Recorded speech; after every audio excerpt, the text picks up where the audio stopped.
I know an old timer, he spent like 25 behind the wall. And he told me he didn't realize he was losing time till like his third or fourth year in or whatnot. He said that's when it set in that I'm losing time in the world in this penitentiary. Now you did 11 birthdays. When did it set in that you was losing time in the world? Okay. Well, you mature. I started my bid on my like 20th birthday. I had just turned 20 like that month, right? Word. So, I'm away 3.5. I come home. I go back for 5 to the feds. We had a federal indictment, a murder unit indictment. That's Google Book. Shout out to Free D Balls, Darryl Henderson. He in the feds. He in Scoot Hill right now, FCI Scoot Hill. Respect. Darryl Henderson. Right? He got life. He got a life sentence. That's my co-defendant. He went with the death penalty. You know what I mean? We was fighting the death penalty on that case. 2 of them, well, really him by himself, but that's another story. But he got life right now. So it started to set in, because I did the 3.5. I was young, I was wild, and when I did the 3.5, I came home 23. I went back to the feds 23. You understand? I went in on my 20th birthday. Right? And I was fighting cases before that, in and out 2-3 months before I did this 3.5 years. So I did a little over 3.5 years. So that makes me 23 when I come home. Word. So when I come home, I come home June I come home June, right? So I'm home for 3 months. That March following year, the feds picked me up, on indictment, federal indictment. And so I start that bid. You know what I'm saying? I'm still 23. I ain't even have a birthday yet. So I'm back in prison. I mean, this time it's just the feds, and that bid start. I'm with a lot of good guys. My guys are spread it out, but I'm with names like Xavier Williams. Shout out to my guy. That was my celly. That's Pistol Pete co-defendant. Respect. That's my guy, right? So I got to do 5 years. So from there, I go from MCC. They fly you and do all this nonsense. So inside the bid, I've been Muslim. My father was Muslim. I've been Muslim. So at this time, Muslim about 3-4 years, you start to read, you start to be around. Inside the feds, as we know, we're around guys from all over the world. Like I said, the guy I met from Detroit was from, he was in Oklahoma when I met him. That Con Air shit. You know what I mean? So now as I start to read, I'm listening. No, I was laughing. You said Con Air. Yeah, that shit Con Air, man. The plane, when you get off the plane, you're inside the jail, man. Straight up, all facts, man. The guys will tell you, man. You know what I mean? That's how the feds carry you, man. They got you black box, shackled, and they don't care. That's why we gotta care. You know what I'm saying? No doubt. So your conscience starts to rise. You're around the old heads. They give you the game no matter what. I listen to everybody. I don't care what your past was. I know wisdom. I listen to homeless people. I listen to everybody. You know what I'm saying? I grew up selling drugs and being in crack spots. I listen to them crackheads. They real smart. The crackheads had more money and did more than these people do now. You know what I'm saying? I come from that era. You know what I'm saying? Crackheads had money. Pardon calling them crackheads, but you know me, my terminology, you understand where we're coming from. It is what it is. I started to wise up. Huh? I said it is what it is. Yeah, I started to wise up. I can't hear you all. Go ahead, bro. I'm sorry. Yeah, I couldn't. I wising up around, inside the bed. I got 5 years, around my uncle. One of my uncles was with me.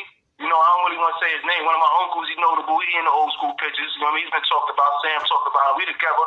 So, you started one more for your life. So I say about 28 years old, I started, I'm getting ready to come home. So I really been gone, you could say, from 19 years old. And you don't feel that shit then because you caught up in that life. You caught up in, like the kid I said, man. He said, how Samuel go to the state jail? We said, nigga, get the fuck out of here. All that shit's the same. That's that misconception that the feds is better than the state and all. I did every bit. All that shit is whack. They shipping you around, they warehousing you. This is why I know this kid, me and this kid is different. You know what I'm saying? Yeah. What fucking niggas doing kind of crimes you do. You know what I mean? Rich niggas is in the New York State prison. You know what I'm saying? I know some of my guys that just came home. A guy got caught with $2 million. It's on the news. They took $500,000, only reported 1.5. You know what I'm saying? They showed me that was in 2009. And that was throwaway money. And he went and did a state bid. He back home, just did 10. He just came to see me. Pardon me real quick. My Puerto Rican guy. Pardon me, man. My daughter knocking at my door. Hold on. What up, baby? Can I get a complete stone? Yeah, you and Ari. Thank you. All right. Sorry about that. No, it's all love. So shout out to my guys, man. My Puerto Rican guys. That's a whole other story. When you talk about the Bronx, you got to talk about a lot of these Puerto Rican millionaires, man. And a lot of these guys, these millionaires that came out the South Bronx and South Harlem, it's cold-blooded. started, man, and the history of it, before the Dominicans and all that got in power, the Puerto Ricans in the South Bronx, man, East Harlem, etc., Bushwick, Brooklyn, all through New York City, Puerto Ricans, it was in power, man, and the guys are still in power, and they genuine. You know what I mean? And I say that to say there's a lot of history, man. So me and this guy is different, man. He's saying weird shit. You know what I'm saying? And it irritates him.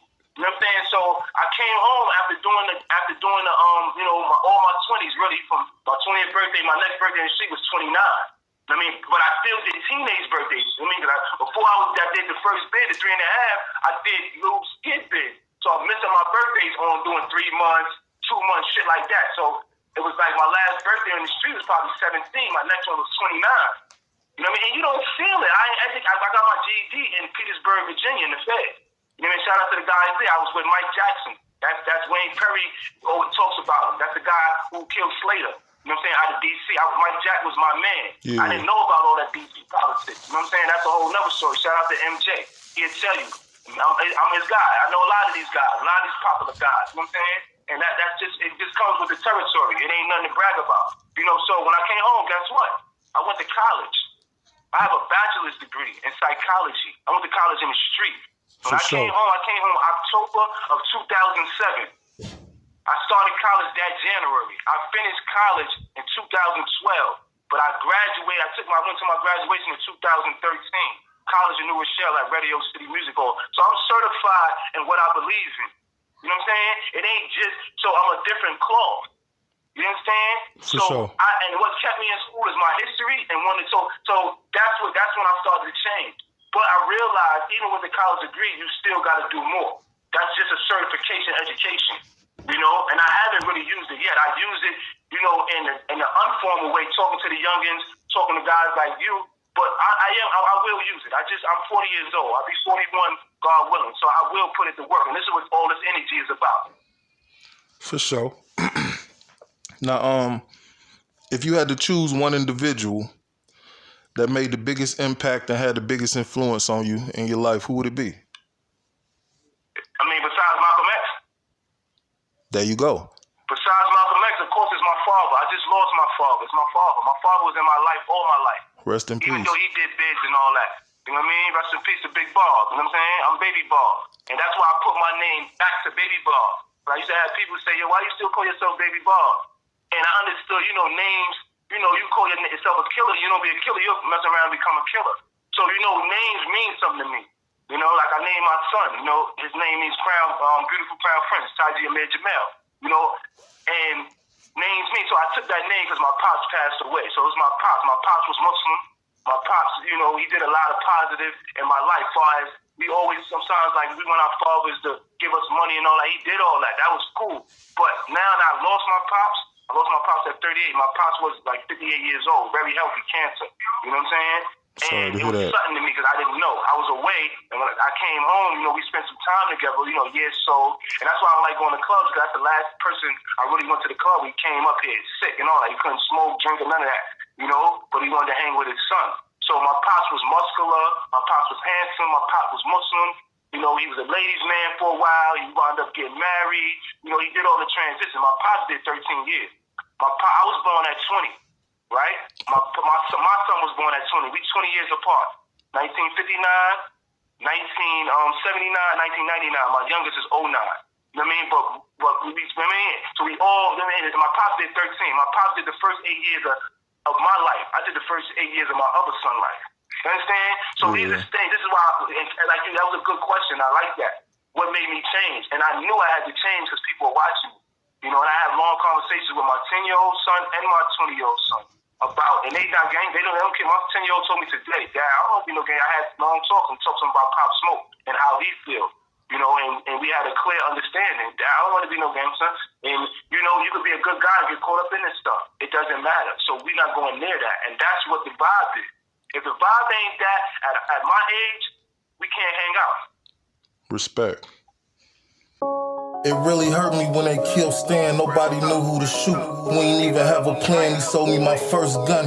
He held my first son, if I was with him shooting it out, bitch we the one. I shed tears for my niggas who ain't here. They tattooed and spit that real shit to remember him, bitch I'm that dude. Catch a op and spit on his baby daughter, I'm that rude. Right at 3 o'clock, as soon as he get her out of school. You killed my dude, I don't give a fuck about you. I hope somebody killed you in case I never found